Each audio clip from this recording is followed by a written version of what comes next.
My wife and I reside in an average suburban area. We lead typical lives with regular jobs and ordinary neighbors. Our lifestyle conforms to what could be called the quintessential American standard, instilled in many of us by our parents. The fact that I'm penning down this narrative already speaks volumes because, truth be told, I'm not accustomed to writing. The last time I crafted something of this length was during my college days, wrapping up a final paper. Yet, a recent inexplicable incident has left us haunted till today. My wife Gianna and I were winding down from a typical day at work with a little change in our routine. We decided to go out for dinner. We got home around 9 p.m. Since we usually don't stay up late on weekdays. By 9:30, we were already brushing our teeth and getting ready for bed. By 10 hours, we were snug in bed, although we don't turn off the lights until 11 p.m. This gives us time to either read or watch our favorite TV show. That night, as we were watching our show, the phone rang. Gianna immediately advised me not to answer it, reasoning that a call at that hour could only be bad news. I agreed, but also thought it might be an emergency, so I decided to answer it.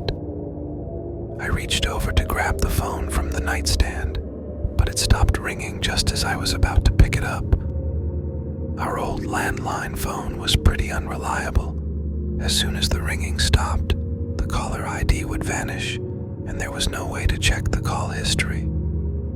Dismissing it as a wrong number, we turned our attention back to our show. A few minutes later, the phone rang once again. Hastily, I grabbed the handset and glanced at the screen. It displayed unknown number. Both Gianna and I found this peculiar, especially given the late hour past 10 p.m. There's an unspoken rule about a cutoff time for phone calls, usually after 9 p.m. Despite my reluctance, I didn't answer the call. However, almost immediately after it stopped ringing, the phone rang again. This time, a sense of urgency gripped me. What if it was an emergency, God forbid, concerning a family member? With a sense of apprehension, I answered the call hastily. On the other end of the line was my neighbor, Al.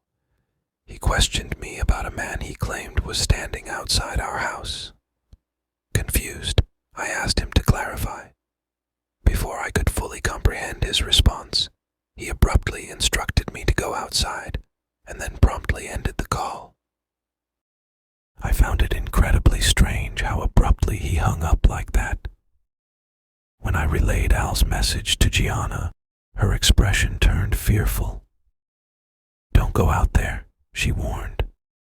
However, I reassured her, "I'm just going to take a peek out the window." I descended the stairs and gently pulled back the curtain to peer out onto the front lawn. To my relief, there was no one in sight.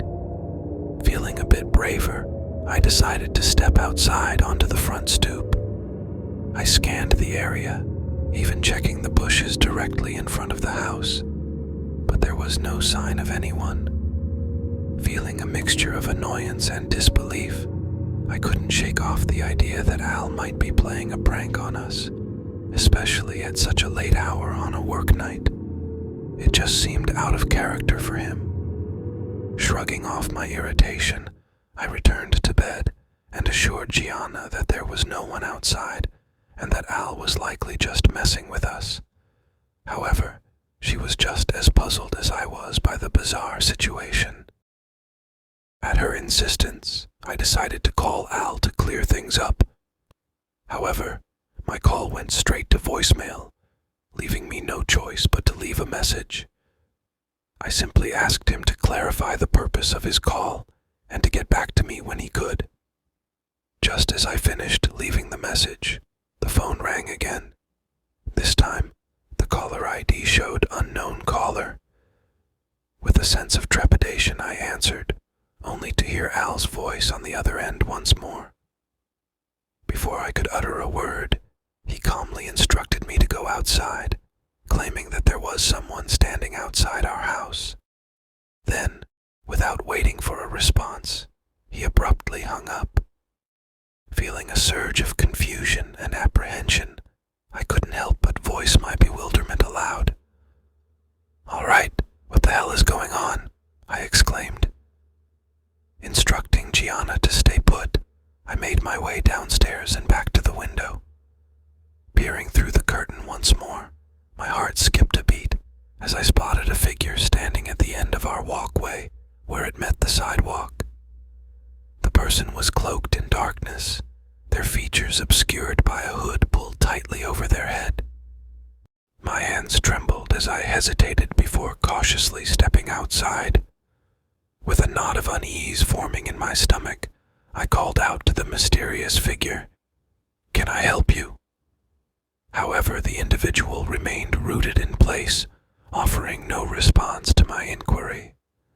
Growing increasingly unnerved, I warned them of involving the authorities if they didn't vacate the premises.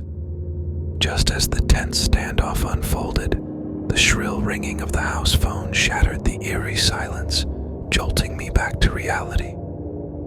Closing the front door behind me, I made my way to the kitchen phone. As I reached for the handset, I noticed that the caller ID displayed my neighbor Al's number. With a sense of unease settling in, I answered the call, bracing myself for whatever explanation Al might offer. To my surprise, Al's voice sounded markedly different this time, devoid of the urgency and tension from earlier. "Hey, I just got your voicemail. What was that about?" "I didn't call you," he stated calmly. His words only added to my confusion, as I could have sworn he had called me twice before, insisting there was someone outside our house. Attempting to make sense of the situation, I recounted the earlier calls to Al, but he sounded just as bewildered as I was. Moments later, he informed me that he couldn't see anyone outside my house from his vantage point. Perplexed, I returned to the window to verify Al's claim. Much to my astonishment, the mysterious figure that had been standing outside my house just moments ago had vanished into thin air, leaving behind only an eerie sense of unease. I confronted Al, demanding an immediate explanation. I made it clear that if this was some sort of joke, there would be consequences. Al insisted that he was telling the truth and that he wasn't the type to play immature pranks. Describing himself as a low-key and respectful individual, he seemed genuinely perplexed by the situation. In an effort to corroborate my account, I put Al on speakerphone so that Gianna could confirm that I wasn't imagining things and that we had indeed received 2 calls from someone who sounded identical to him. In turn, Al did the same, putting his wife on the line to vouch for him. Ultimately, despite our efforts to make sense of the situation, there was little Al could say to explain away the inexplicable events. All we could conclude was that it seemed like someone had been playing a prank on us.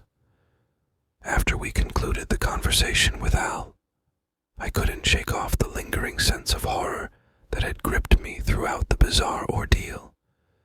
With a heavy heart, I reluctantly descended the stairs once more to return the downstairs phone to its receiver. As I did so, I couldn't resist casting one final glance outside, hoping to find some semblance of closure.